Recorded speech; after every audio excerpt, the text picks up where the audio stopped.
Life is short. How to spend it wisely. They taught you how to run. Run after a degree. Run up the corporate ladder. Run to pay the bills. But somehow, they forgot to teach you how to live. They said, you'll have time later. But later is a lie dressed as a promise. And time, well, time doesn't wait for anyone. Life is short. And most people aren't really living it. Right now, while you're listening to this, thousands of people are trading their most valuable hours for goals that aren't even theirs. And the worst part, they don't even realize it. They're stuck in routines that numb the soul, convinced they're being productive, living like time is endless, when in reality, they only get about 30,000 days. How many have you already used up? In this video, you're going to understand why time keeps slipping through your fingers and how to take back control.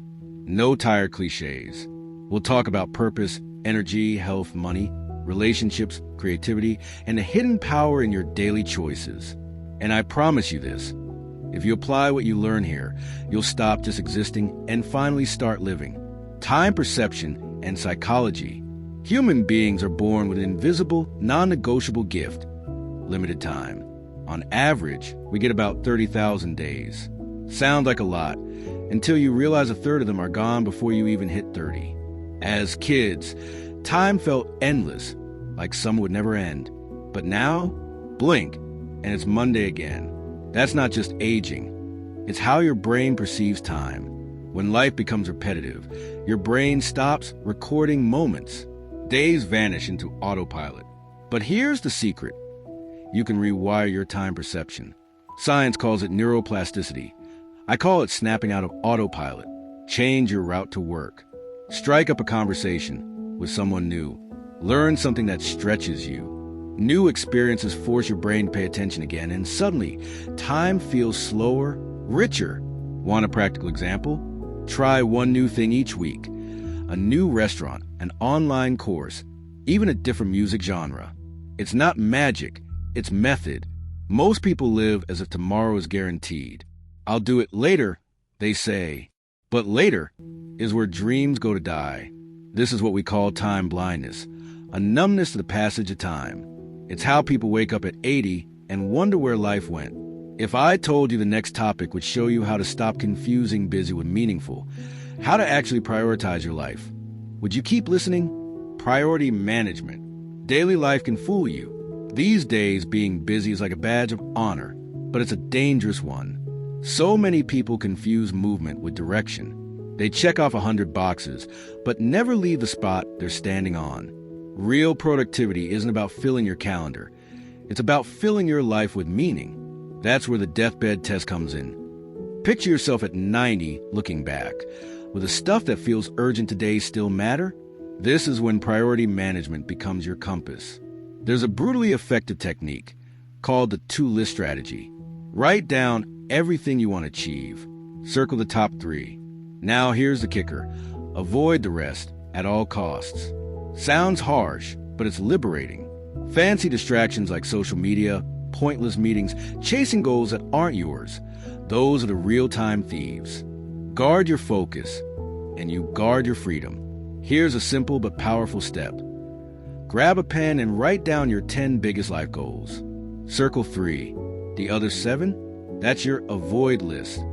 It'll save you years of frustration. But there's a catch. Staying focused takes energy. And energy doesn't just come from mindset. It comes from the people around you, which brings us to something most people ignore. But it's absolutely crucial.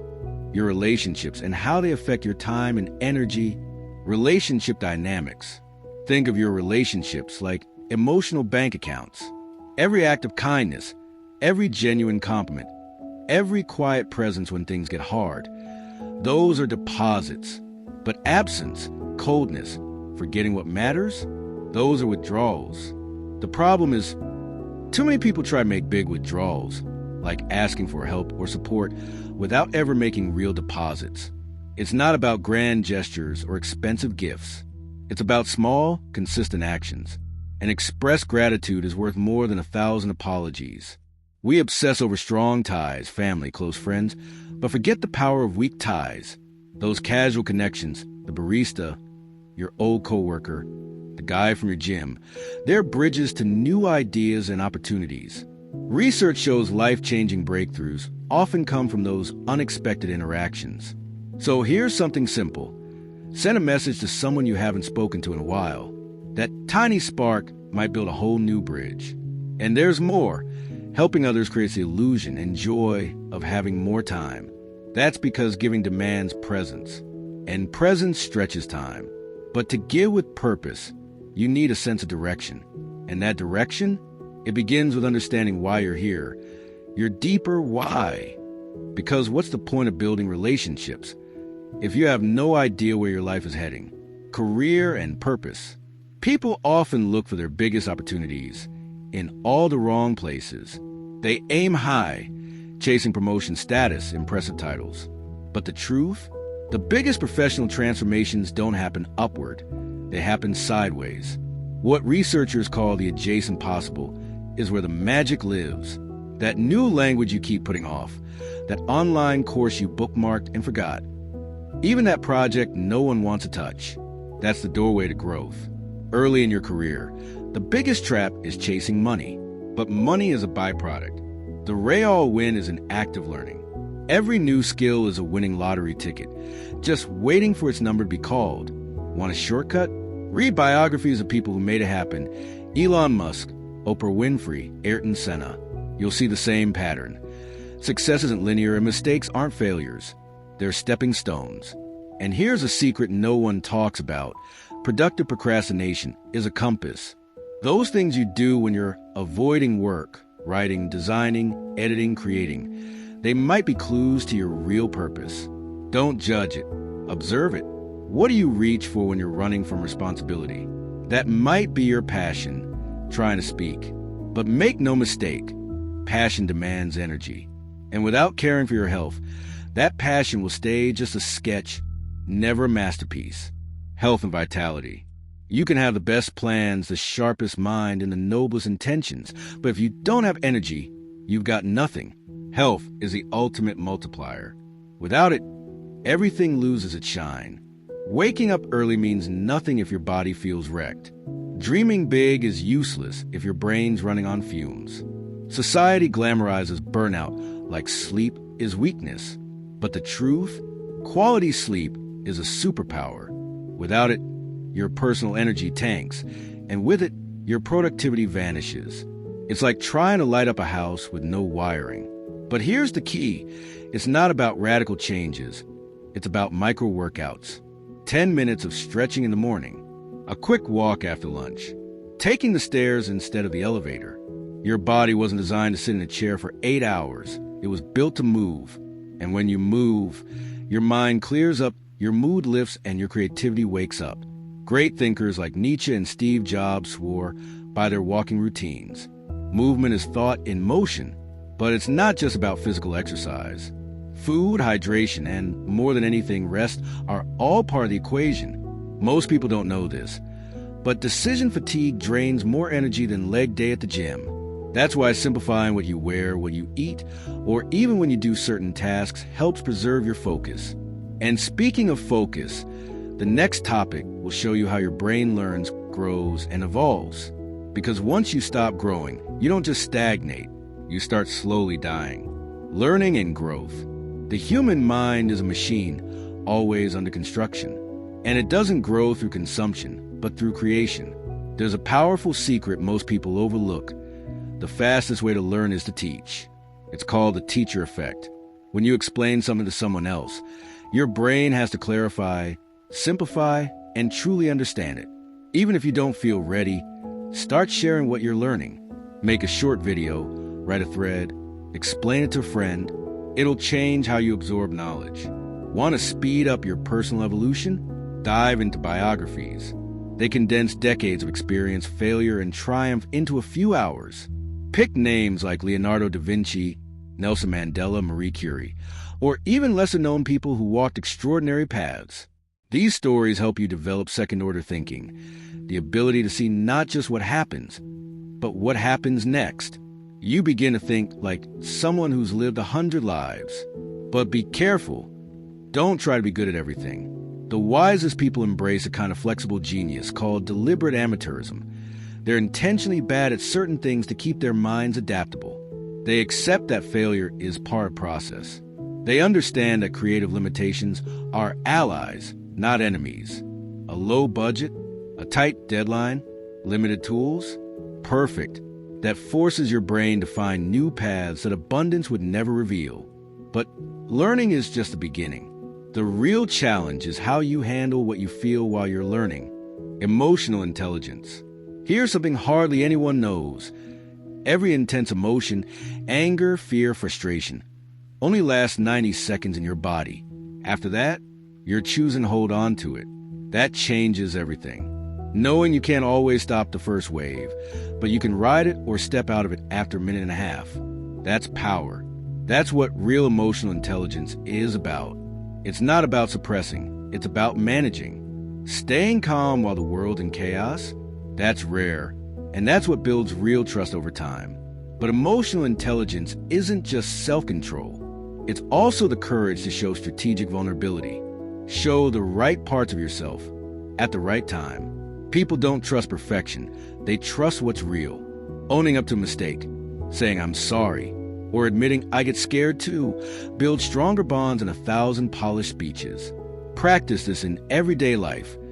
Next time something triggers you, pause. Breathe. Ask yourself, is this emotion still real or just repeating a script? And here's the kicker. Difficult conversations don't disappear. They collect emotional interest. The longer you avoid them, the heavier they get. Silence turns into debt. Learning how to talk with empathy and firmness changes relationships, marriages, even work teams. Try this. Practice expressing gratitude every single day. Don't just think it. Say it. Write it. Show it. And if you think emotions don't affect your money, just wait. In the next topic, you'll see how most financial decisions are emotional ones, disguised as spreadsheets. Financial wisdom. A lot of people think being rich means stacking money in a bank account. But real wealth? It's time freedom. What's the point of making $10,000 a month if you're working 80 hours a week? Too tired to breathe, laugh, or see the people you love? That's the trap of lifestyle inflation. The more you earn, the more you spend, and the more time you sell just to maintain what you bought. It's a silent, deadly cycle. And the worst part? From the outside, it still looks like success. Here's a game-changing mindset shift. The financially wise buy experiences and rent objects. They travel light. They invest in memories, not status. They know that experiences gain emotional value over time, while stuff just fades. Even more, they live below their means, creating what's called a financial margin, a sacred space where peace, creativity, and new opportunities live. But it only exists for those who aren't constantly scrambling. Want to know your real salary? Calculate your true hourly rate.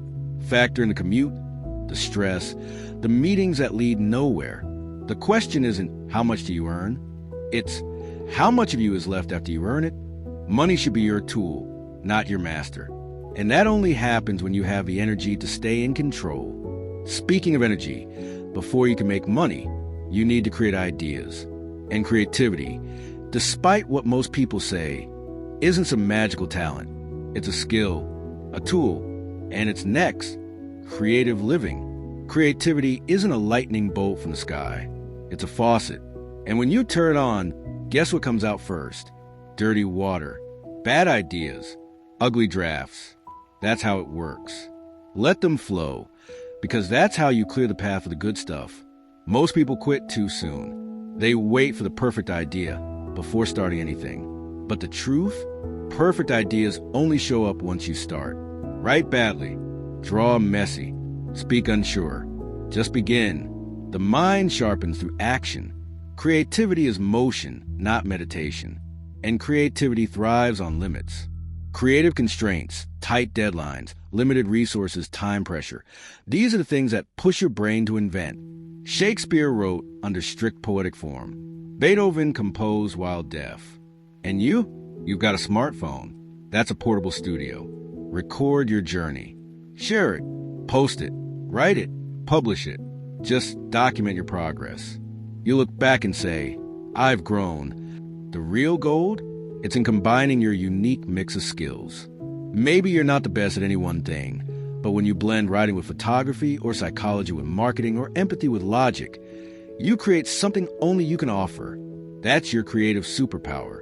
But even superheroes need fuel. And you're about to learn that managing your time is pointless if you're not managing your internal energy, personal energy. Managing time without managing energy is like pouring gas into a car with a leaking tank. You wake up with the best intentions, but if your energy's drained, nothing moves forward. And here's the catch. Not all exhaustion is physical. A lot of it comes from invisible choices. That unnecessary meeting. That one friend who drains your soul. These are energy leaks, emotional vampires. Meanwhile, a short morning walk might recharge you more than an hour on the couch. The secret isn't more willpower. Willpower is like a muscle. It gets tired. The wise don't rely on it. They shape their environment instead. They reduce decision fatigue. Same clothes, same breakfast, set routines. That way, they save energy for what really matters. And here's another trick. Strategic incompetence. They choose to be bad at things that don't matter so they can shine in what does. And the one thing most people forget? Rest isn't a luxury. It's an investment. A 20-minute nap, a hot shower, a guilt-free pause. These aren't breaks. They're launch pads. That's when the best ideas show up. And all of that prepares you for something you can't achieve alone. The power of human connection. Which brings us to the next point. How building the right network can take you further than any plan ever could. Social capital. You probably heard, if you have a friend, you have a treasure. But in truth, if you have a genuine network, you have an empire. What people call networking today is mostly a shallow game of business cards and LinkedIn likes. But real social capital is built on something deeply human. Time plus vulnerability plus shared experiences. You can't fast-track connection. Real bonds are built in the quiet moments. Most people only look for a network when they need something. But if you only plant seeds during a crisis, don't expect a harvest. Treat your community like a garden. Water with attention. Feed it with active listening. Protect it with your presence. A relaxed coffee.